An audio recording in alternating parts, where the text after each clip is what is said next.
I want to put it out there. I'm not a fan of the Big Bang Theory. I don't mind if you are, but please don't quote me on being a fan of the Big Bang. Barry is a Redditor and a fan of the Big Bang Theory. No! I'm kidding.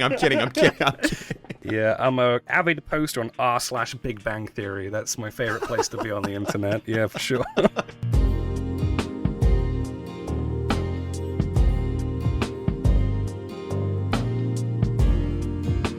Welcome. Hey, hello. Thank you for having me. What do I refer you as now? Oh, bro, you can call me like Barry, Apollo. People have been asking me like, "Hey, what are you called now?" I'm like, oh, Yeah. shit, I don't know. Apollo, Barry, I don't know mine. It's whatever. My name hasn't changed. So right off the bat, people listening, because, I'm speaking to a VTuber audience for the most part, people know you formerly as MonkeChoob. Yes. You moved on to YouTube content. You moved on from the identity of MonkeChoob. But how do I word this? Like, I don't want to make too pointed of like a discussion topic of MonkeChoob because I know you've moved on from that. But at the same time, I do want to kind of like talk about that very briefly, if only to kind of like let people in my audience know. Because, like you've had an impact in the VTuber community. People know who you are. So I kind of want to just like talk about who you were before talking about who you are now. I'd love to talk about that shit, man. I'm glad you brought it up because it's been obviously a big part of the last year for me. And I know you have such an amazing community yourself. You're making big strides in the VTuber community yourself, man. Don't put yourself down so late. You're doing amazingly. I love your content. I've been binging that shit for ages, and catching your streams is an absolute pleasure. Appreciate that. But yeah, I was a VTuber formerly known as MonkeChoob. That's such a weird 2022 thing. I was a VTuber by the name of MonkeChoob. I was a virtual monkey on the internet, and I mostly made pee-pee poo-poo jokes to guys that also watch Nyanas. So yeah, that was like a whole ass thing for a year. But yeah, no, I made virtual YouTuber content on twitch.tv for I guess a short amount of time in comparison to like what everyone else is doing. But yeah, it was a weird old time. Yeah, weird you say like you've had an impact. I don't really see it as that. Like, oh, I definitely think you have. Really? Yeah, I definitely think you have. Again, not making too pointed of a fact on this because because you moved on from this, but like when you made that announcement post that you were giving up VTubing, like I felt something. Like I felt like, I'm not trying to sound dramatic when I say this, I felt like a shift in like the indie VTuber sphere because like, for months and months and months, everybody was consuming those like MonkeChoob videos on Twitter where you're just talking about like certain topics in the VTuber community and stuff like that. You've had like quite a known impact. Oh, thanks, man. And like sorry, you carry on. Sorry, I cut you off. No, there. I'm just seriously rambling. It's hard for me to formulate these thoughts without either sounding like super fucking corny or sounding like putting you on the spot, therefore it sounds like a little bit insincere. Hey, no. That's not the point of what I'm trying to say. What I'm trying to say is like pretty much that like you have had quite an impact on the community. Like even before you and I started interacting with each other, I knew of people who were like referring to those videos and like linking me those videos and stuff. Your presence was very much felt in the VTuber community. So like I guess this is kind of like a jumping off point from your last stream where it was the beginning of April, right? Your last stream was in the beginning of April. Yeah, it was just like a very informal, just chatting stream. You were talking about the reasons for moving on. You were talking about your future content, which is now as Apollo Speaks. I guess like very, very briefly, like what made you decide to move on from MonkeChoob? It's a good point, actually. So I started VTubing not as something the community that I found myself within at the end wasn't really what I initially started off expecting. And my expectations back in 2021 were completely different to what I had in 2022. When I started, obviously, I was a massive fan of like, VShojo, HoloLive, that sort of stuff. I sort of got into that wave because I like was just graduating university and I was sort of like, I don't know why I keep referring to this like, I was still sat in my underwear in my college dorm room, procrastinating, watching VTubers and stuff. Yeah. And I created like MonkeChoob out of like, I just want to like get into that space, that interactive space and get into that creative space where like you can sort of like meld with that community. And the community was always really cool. I'd like sort of seen the independent side of it for a little bit and I wanted to sort of like get into that side and sort of interact with the community that I'd like sort of grown to love over like the like past year of watching VTubers. But in like 2022, I feel like there was a greater shift towards like, so like in 2021, there was like this whole big VTuber debut, like sort of wave of people, like loads of different like designs. You could be like anything, like, I don't know, a fucking robot toaster, a fucking chicken nugget, whatever you wanted to be.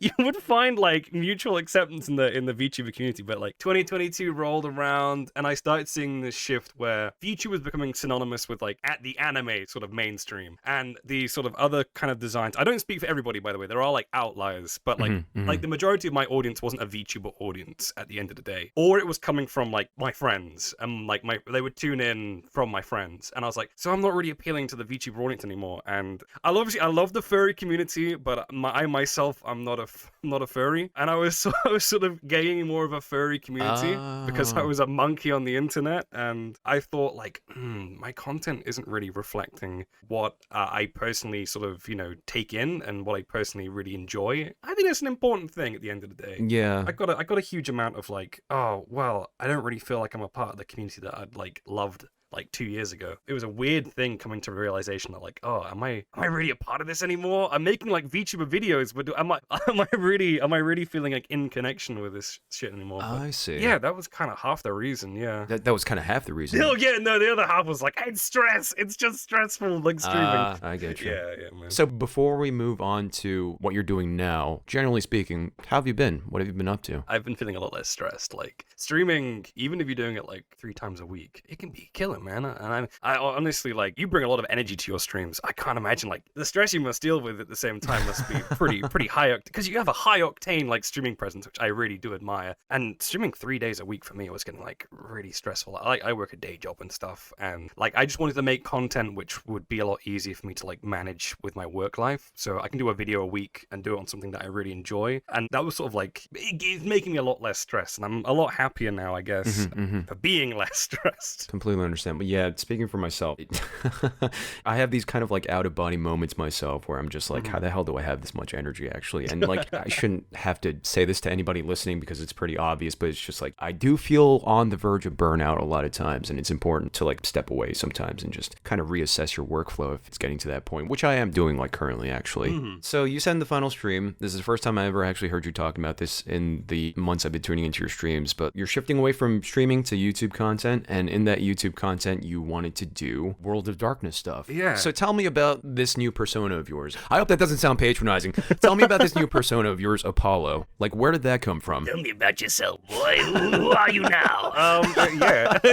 I don't know, man. Honestly, I've been infatuated with the World of Darkness since I was like really, really young, and I've seen it go on like peaks and troughs throughout my life. There have been times where it's been really difficult to be a World of Darkness fan, where there was like a whole period where they were trying to develop an MMO and it went really badly, and I was like, shit, that's the end of this then. But no, recently it's actually doing pretty well. It's supposed to be some new games coming out. I wanted to get back into it whilst it's like sort of on its like sort of renaissance. Like the persona, it's really weird because I don't know, because you also make YouTube content, right? But obviously you're streaming and YouTube very much, you're bringing the energy to both of them. I feel like with like YouTube, I feel like having a persona is such a different thing to what you have a persona when you're streaming, because streaming is like live content. Especially in a VTubing context too. I had a question for you because I was watching a couple of your podcasts. The recent one with, he's got like a really cool design. He's like a Muppet that does music. Oh, Fuzz Got Games. Yeah. I was watching that podcast, and you were talking about like personas and like sort of bringing a persona to stream and everything. And like, honestly, like, it's such a crazy thing, especially with streaming, because I know like we're having this chat now and we're being pretty chill about it. I mean, I don't know. I get a bit of conversational nerves. I'm like, I just gotta talk like 10 times a second. That's great for podcasts though. That's a good instinct to have, I feel. Yeah, it's always finding that fine line of like learning when to just be a bit quiet. That's my problem. Like, all right, I gotta be quiet now. Come on, just don't speak for a second.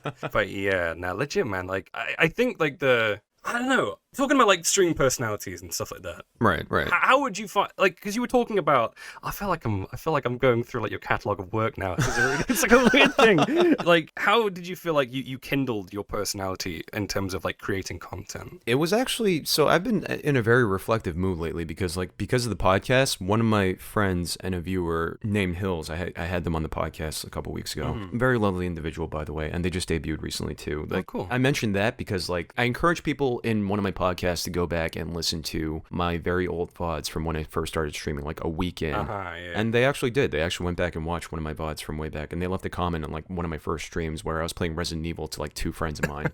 Like, you could tell in the VOD that I'm very, very like nervous. Like, I'm still making the same kind of jokes as I do now, but just with like a very timid voice that's very like croaky and everything, because I wasn't confident about how I sounded or anything. And then it's just like, Hills left a comment saying like, I just came here after listening to the podcast and I can't believe like how you grew into your yourself. It's just so inspirational, etc., etc. And it was just very, very incremental, that like streamer persona I have now. And I guess in a weird way, it's like inertia almost, where like one thing kind of like mounted on another, and before I knew it, I became the person I am, where it wasn't a conscious thing. I went into streaming with this idea that I wanted to be more interactive with my chat, because I feel like that's the major charm of streaming. You're able to interact with your audience directly. Oh, for sure. And so like I always wanted to be the kind of streamer where I interact with everybody in chat, whether they're a follower, whether they're a newcomer, whether they're regular. I just always wanted to interact with them. And naturally, as you grow, there are going to be more people in chat, more people talking and stuff. So like I just kind of like trained myself. I mean, I read a lot to begin with, and like English is my first language. Like people are always amazed, like, how do you read so quickly? How do you read your chat so quickly? It's just like, It is what it is. I just read a whole lot. So naturally, just by virtue of the fact that I'm interacting with literally everybody in my chat, it just built into this persona of me being the super fast talking, extremely hyper streamer. I get that. When you're like doing your streams, like when you're like reading everybody's chat, I am in awe half the time of how much dedication you give to everybody's messages, and it's going pretty damn quick. I'm like, holy shit, he's catching up with every message right now. This is some superhuman level of reading right now. It's crazy.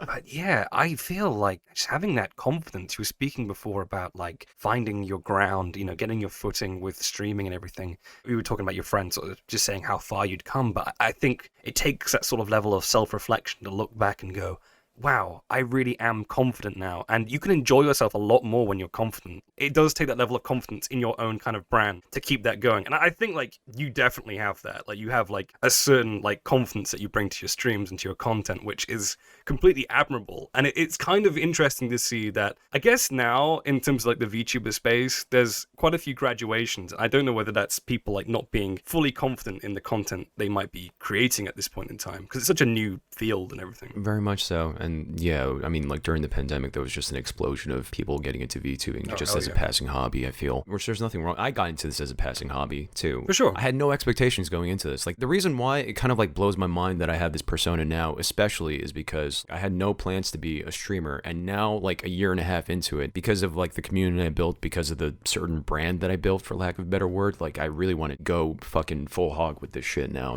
Going back to what you're saying, like the thing is about having that kind of streamer personality is sometimes like I feel just because there's such a disparity between that and how I am in real life, I do sometimes worry that that can be kind of like a prison where like people will hold it against you if you don't act that way in every aspect of how you output yourself. The reason why I actually want to do these podcasts too, and I mentioned this before in previous episodes, is I want people to see the actual me. And I don't mean that in like a corny way. I mean that in a way where like people self-reflect themselves and they actually say to themselves like, why isn't N talking so quickly? Oh, like I guess it's just because that's just a different side of him. People are multifaceted, all that corny shit, Hell yeah, man. I like to remind people of that. That's like the whole breaking down the character at the end of the day, because like whether we like it or not, VTubing is so character based, and even if your character might be a sort of like heightened version of yourself, you're still sort of playing a character. I mean, I'd always thought to be a VTuber you needed to have a specific persona, and I've seen some of like the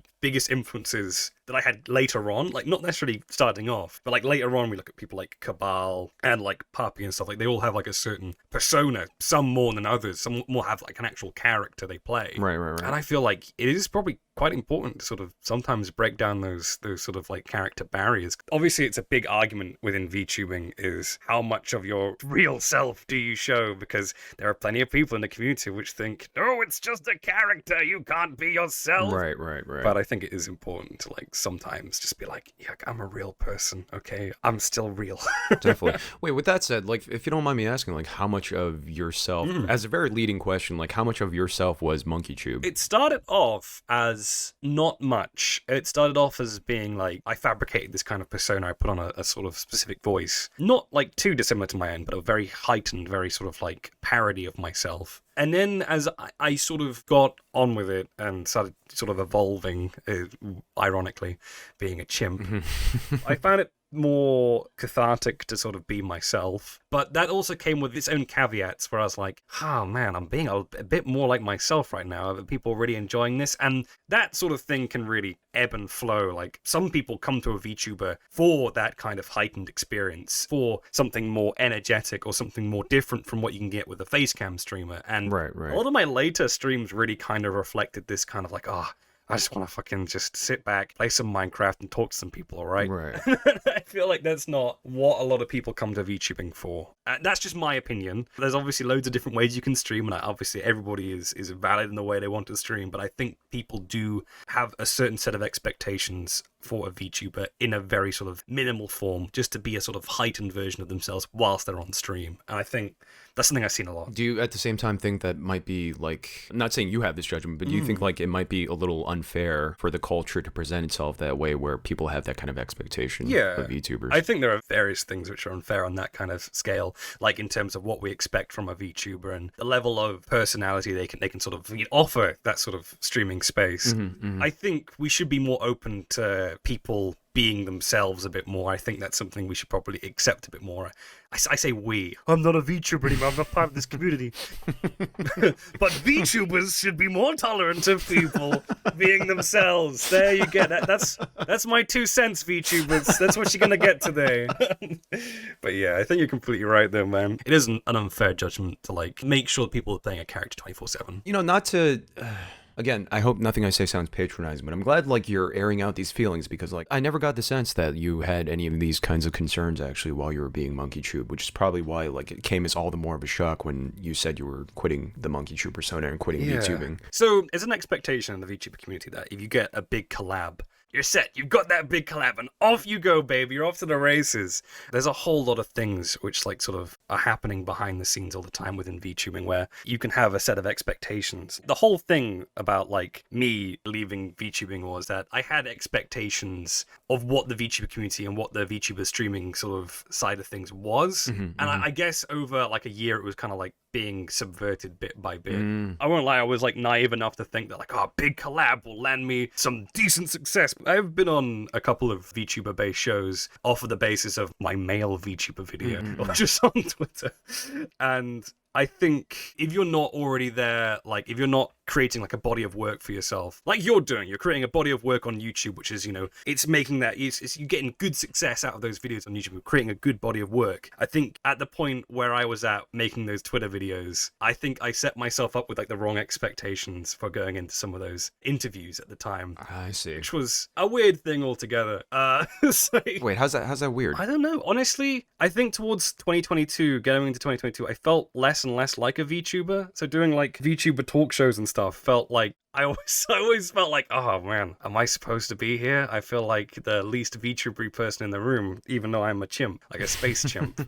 I guess it was a process. Like, I know you were saying like before, like it was a shock. For me, it didn't feel like, I felt like I'd already made my mind up. Like I took a big hiatus in July of 2021 because the stress was like mountain on top of me with like graduating and stuff like that. Damn, okay. It was like, oh man, I gotta graduate university and stream. What the fuck? So yeah, it was like, I was a whole process. But I think over like a year, I was sort of like, I guess maybe I was feeling less and less, going back to the conversation on confidence, I was feeling less and less confident of the brand I was hoping to display and present to the streaming community of Twitch. I didn't really feel just confident in what I was trying to do. And I think that's a big thing if you're trying to like stream. Makes sense. As you said before, I'm glad you're feeling less stressed now ever since you transitioned to more YouTube content, which is to say you are Apollo now. You're talking about how you've always been into the world of darkness. You've always wanted to make this kind of content. And especially now that you say it's in like a renaissance. Yeah. And by the way, everybody, if you want to know more about what Barry means by that, go check out his video. It's called Why You Should Play World of Darkness on Apollo Speaks. I'm going to be doing that throughout this entire episode. This is basically a big plug for your YouTube channel, by the way. Oh, jeez. Thank you, man. So you do a combination of like lore vids and like, I guess like how to play World of Darkness vids, would you say? Like, actually, wait, let me step back actually. Like, what do you do as Apollo Speaks? So what I'm trying to present is I watch a lot of like World of Darkness lore video creators and content makers of all types. And I know a lot of people go into the mechanics and they go into like the lore and they do it in a very methodical way. What I want to try and do is build a story. I want to create the story of the game, not just in a way of like, I'm telling you the story, but I want you to experience the World of Darkness, how I got to experience the World of Darkness when I was a kid. I had like some people when I was like really young, I used to collect Warhammer at the local games workshop. And I had like some people, you know, teach me the World of Darkness, and they were very like, they narrated narrated it as if it was a living, breathing world. And that's kind of what I want to do. I want to introduce people in an immersive setting where I'm sort of like, telling you what's what, but at the same time doing it hopefully in an engaging and informative, but also entertaining way. There we go. That's my 10-second pitch.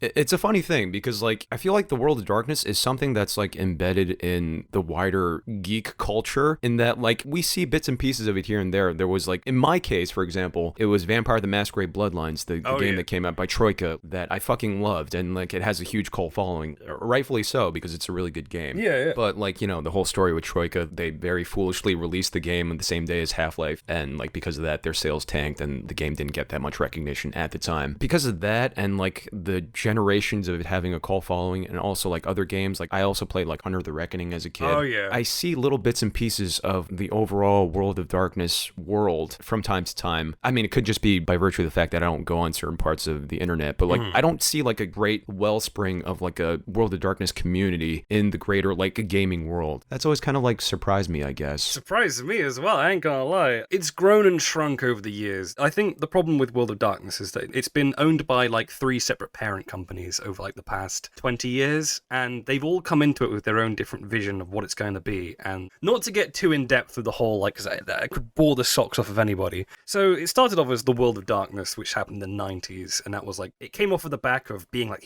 the alternative, edgier sort of D&D type thing. And it had like, a big following. It had, like, a whole card game, it was like, the card game for Vampire the Masquerade was the second trading card game ever released in the world, like, after Magic. So it had this, like, amazing start. And then, it went on, it got quite big in the 90s, because that was the whole, like, edgy leather jackets and katana kind of phase. Everyone's wearing T-shades, and it's all great. Matrix is coming out. It's amazing. Yeah. Massive following back then. And then I think in the 2000s you get Bloodlines, another big explosion, but then after then it kind of got a little bit quieter in the late 2000s towards the 2010s. And I think the fact is that it sort of dropped off in, like, cultural relevancy, because it prided itself off being like a gothic punk setting. And I don't know if many people know any goth punk still kicking around, but I think that kind of group kind of dropped in popularity. So I think the culture just kind of, like, died at some point, but now it's finding its feet again with a new kind of audience. For the listeners at home, there is a new edition, which I'm going to plug. It's called V5, version 5. If anyone plays D&D, it's like the 5e of Vampire the Masquerade, Hunter the Reckoning, World of Darkness games. A lot of people of the older community have been going, this isn't the games we knew and love, but it's really appealing to a newer audience, a new generation who will probably enjoy this quite a lot. It's very alternative. It's still very gothic, but it's very, like, alt-leaning, and I like that, and it's got a very alternative style to it, and I don't know, I like where it's going at the moment, but I can understand why it's really not got much of a presence at the moment, because I think the new iteration is just, it's still extremely new. It's like 2017, I think? I can't remember. The whole new version of it is extremely new, so I think it's really at its, like, first sort of stages of growth, but also, like, Bloodlines 2 should have been coming out, like, I don't know how many years ago now. Yeah. That could have brought in a lot of new people, but we're just waiting on that new big thing to sort of come out and, like, bring people in and make people interested. Give me a rundown of the videos you put out so far. Okay, so if I can remember off the top of my head, I'm at a very experimental stage of, like, YouTube at the moment where I'm trying to find what's hidden. So I have one about the deadliest vampire power. I'm like, okay, what's that gonna be? It's TLDR, it's blood sorcery, but it might not be. It's up to you to debate, I suppose. And I did one about a new game which has just come out called Blood Hunt, Vampire the Masquerade Blood Hunt, and then one about a clan which I quite like called the Zamishi. And it's all very vampire based at the moment because that's the thing that I know the most. I know the most about vampire. I know like a little bit about Hunter the Reckoning and Werewolf the Apocalypse, but I know the most about Vampire the Masquerade. So it's a lot of vampire stuff at the moment. I'm sorry for anybody that may or may not, like the other stuff, but yeah, it's mostly the vampire stuff at the moment. But I will get onto perhaps some other games at some point. Who knows? I get you. You said you're in a very experimental phase. So, like, what's your mode of operation right now with these videos, if anything? So I've had a couple of recommendations from commenters over the last couple of videos saying, we would like to see maybe this clan or this power. And I'm like, yeah, that could really work. But I'm also I'm interacting with the Reddit community. I never thought I'd become a flipping Redditor in 2022. But it's like life's going all weird ways. It's a real weird time for me right now. But yeah, no, I have just been looking for. I don't know if you've seen this on YouTube, but there is a series of creators that make D&D horror stories, like not horror stories about the game, but maybe about like interactions they've had at the table. Like, I don't know, this player, tried to make me marry his, familiar. Those sorts of things. I've put out a Reddit post asking for like, what weird interactions have you had at your VTM table?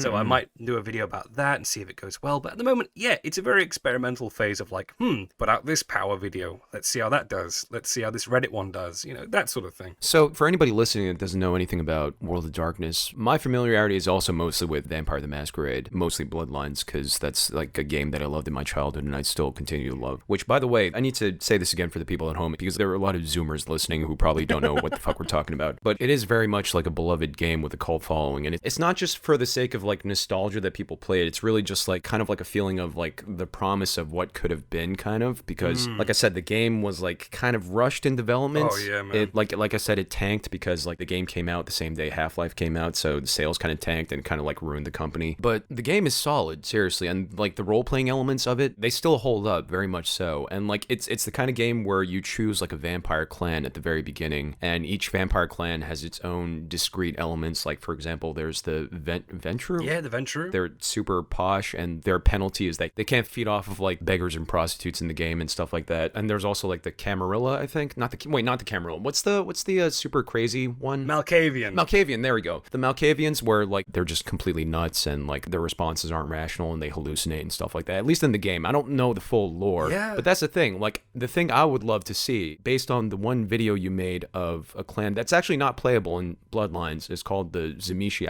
I hope I'm pronouncing that correctly. Zemishi is right. Well, there's a couple of ones. Zemishi. We'll go with Zemishi. Zemishi. And like, I found that video so fascinating because like I like learning about the deeper lore of why a certain clan is the way it is. Because I realized the more I played Bloodlines, the clan that I gravitated towards the most, and I felt kind of like a kinship towards, excuse the pun when I say that, was the Bruja.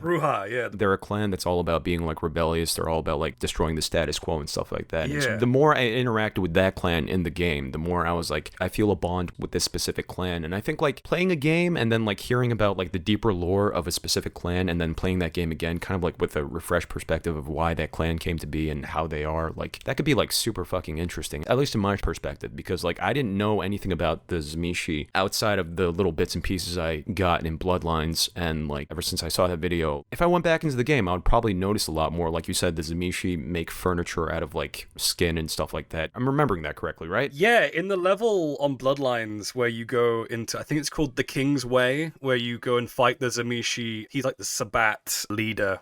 He's like crafted the whole house to be made out of like skin and bone, and there's like lamps are made out of like, human skin and flesh, and it's all really creepy and horrible. And they have the gift of vicissitude, which was an old, it's still in V5 I think, but it's flesh crafting. Yes. Yeah, and it's just like noticing little details like that. I feel like Bloodlines is really, really effective in storytelling because like it starts off as just like a simple tale of your character like hooking up with somebody and then you become a vampire who gets spared from being like sacrificed. It really like mounts upon itself in that like you find out more. First you start off doing like low level stuff on the streets, and then like you end up in this big mansion with like the Zemishi leader, whatever the hell. Yeah. You're seeing all this like storytelling, this like ambient storytelling in the background and like in the setting and stuff, but you don't really have like a greater context for what's going on in the game. Speaking from my perspective of like someone who's played that game scatteredly, it was fun to see. Honestly, I didn't think I'd be one for like lore vids, but I found your lore vids, the one on Kane, the one on the Zemishi, I found them to be like really fascinating. Oh, thanks, man. I'm glad you say that. Like, Bloodlines honestly is one of my favorite games. I've completed the whole clan run, so I've done all the clans and stuff, but I get you completely. Like, every time I go back into Bloodlines, I see a different thing, and that's just how the game's made. Like, to say to the Zoomers, it's a very old school way of like, it's like before the whole big sort of Elder Scrolls renaissance, the whole big Fallout renaissance. It's less about you, really. A lot of your decisions obviously do account for a lot, but it's more about like the world around you and like it all like the interconnecting characters. It's less about like the journey you go on, but like the connection. Oh, fucking hell, I've said it. It's all about the friends you make along the way.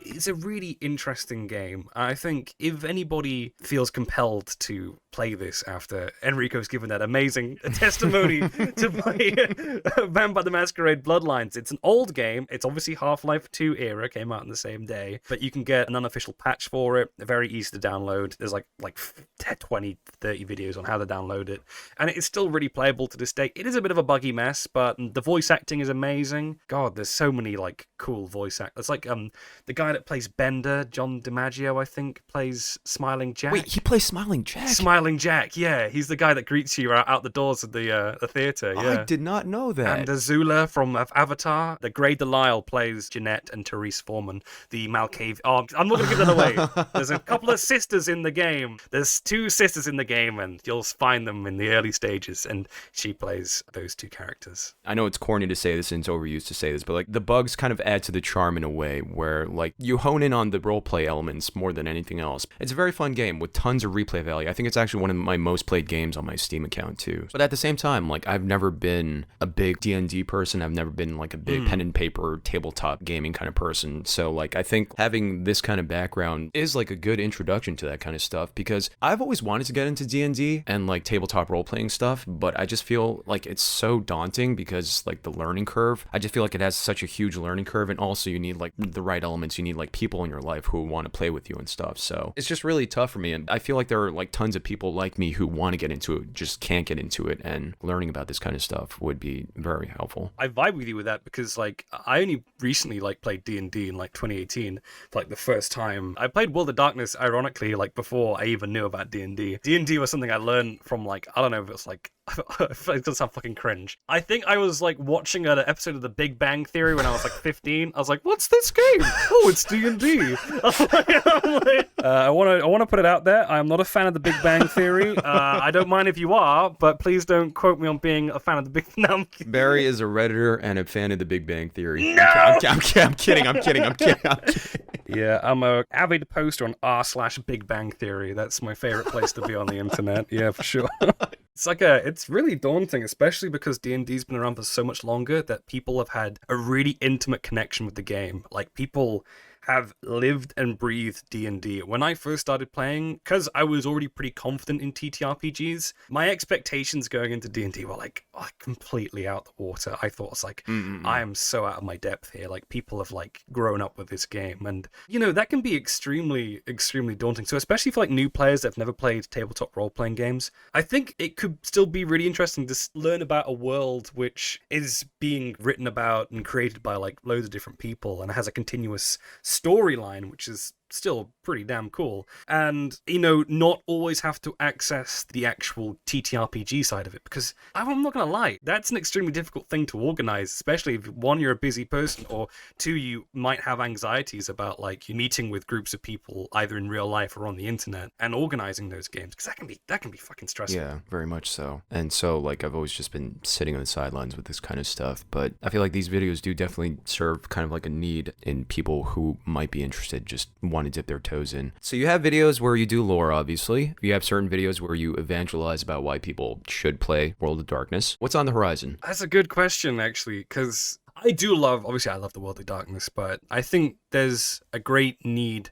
for me to create content about stuff that I just enjoy, because I felt so pigeonholed when I was doing streaming and stuff, and I was feeling like less and less confident about what I was putting out because I was putting restrictions on myself. I'm trying to endeavor now to be like, don't restrict the content that you want to make, like just do whatever you feel like you want to do. And I feel like I'm in a good position because the content that I like to make orbits around World of Darkness. It's similar kind of settings. Like, I'm a really big fan of Chainsaw Man, a Shonen Jump manga. Yeah. But I really enjoy that. Very dark, very, grim setting, especially for a Shonen Jump manga. And I'm obviously a big fan of stuff like Berserk and stuff. Oh. Very similar kind of grim, dark settings. And it's just stuff I like to talk about. I think grim dark is an extremely appealing setting for myself. And, hopefully anybody that watches my content will enjoy it as well. Is that to say we could see, like, maybe Berserk videos in the future? future? Yeah, I would like, because I know people have done Berserk lore to death. Like, Berserk lore has been covered like 100 times over. I'd love to do some Berserk theories, discussions, talking about things that I love about, the series and about the characters and about,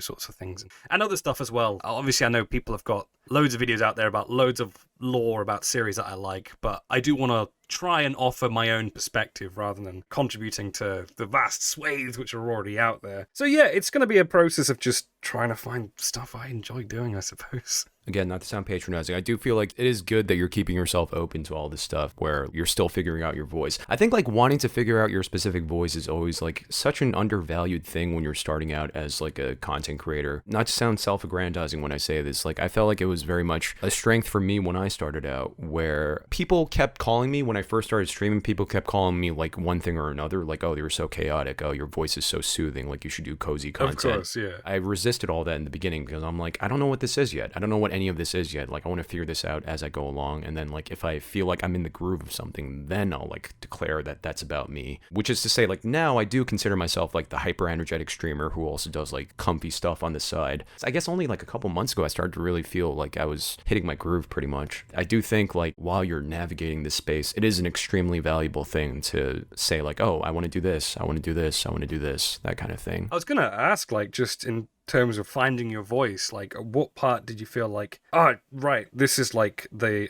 content that I want to continue like making? Like what was that turning point for you? So you know how like VTubers are always going on about like these really dumb binary discussions about like, oh, this person's lewd, this person say so, this person is chaotic, this person's cozy. And it's just like, I've always hated those kinds of discussions because like it's possible for people to be both, obviously. Of course. I know it sounds obvious when I say that, but it's just like, even so, like when a lot of people are consciously watching a VTuber, I feel like they still expect one thing from them, and it's just so restricting in such a frustrating way. And like I don't think I really ever felt like myself until I really started like I guess like around the time I started doing this podcast actually, where I was able to like output myself in multiple ways, both on stream and off stream. This is gonna sound super fucking weird and it's like I'm pulling it out of my ass, but like I didn't really fully lean into the adult humor side of me until very recently actually. Before we called like a couple days ago, you said you were watching those videos of mine on my YouTube, for example. Yeah, I've been watching a couple of those, yeah. I don't feel like I would have been comfortable doing that kind of stuff like a year ago. Now that I'm actually doing it, now that I'm kind of like leaning into that like pretty much is me, like the very unhinged concept of someone doing that and like doing it in like a very deadpan way in a video. And the content notwithstanding, I know like the content is a little weird itself. I fully admit that. For anybody watching for the first time, I fully admit that it's kind of weird. Though it's good content. I ain't gonna lie, it's good content. Carry on. I don't think there was ever any kind of like turning point. It was more just like I said before, it was all incremental. It was all just like more and more I opened up, more and more I was like, oh, this seems like an interesting avenue to go down. And I was like, oh, this feels really great actually, so I'm gonna keep doing this actually. Finding your confidence. So like keep going back into this thing, like just finding your confidence, and it's a journey, right? It's like a journey of like, because like I think when anybody starts, being genuine is such a hard thing because you always think like being genuine isn't going to be the selling point of yourself, but especially looking at your journey and everything and looking at the content you're putting out there, just having that confidence to sort of, put out genuine but also extremely entertaining content is something that I think most people should strive for at the end of the day. You can answer this in a practical way, you can answer this in a corny way, but like, what do you want to impart to everybody? 1, obviously enjoy yourself. 2, confidence is key. If you want to be like my man Enrico over here, confidence is key, and trying to find that inner confidence is so important. I think with whatever you do in life, you've just got to make sure that not only are you enjoying it, but you feel confident enough to make it. And I think that's such an important thing in life, because if you don't feel confident in making something, you'll always second guess yourself in the back of your head. And there's no point in second guessing yourself sometimes. Obviously, it's good to keep an open plane of view, but right. It's always good to go at things fully and confidently, and knowing that what you're doing is I guess, the right thing for you. And that's obviously open to the individual. But yeah. Also, go and play Vampire the Masquerade Bloodlines. So, Apollo, plug yourself. Where can we find you? You can find me on YouTube, and YouTube alone at Apollo Speaks. There is a space between the Apollo and the Speaks. And if you find me there, there'll be a lot of clickbaity, this vampire is the most powerful vampire ever videos, and you'll see those pop up, and maybe they'll be in your recommended one day. Who knows? I encourage everybody to go hit the subscribe button, watch all the videos, thumbs them up, leave comments, okay? Ah, god damn, too kind. We need a quicker way to end this. And Barry, I don't mean to put you on the spot, but my favorite redeem of yours when you were MonkeChoob was the Mafia accent. Can you say bye to everybody with that accent? All right, okay, I gotta muss myself up. Okay, you filthy animals. Goodbye from me, Apollo Speech, and your boy, Enrico Zenitani. Perfect. Bye, everybody. Goodbye.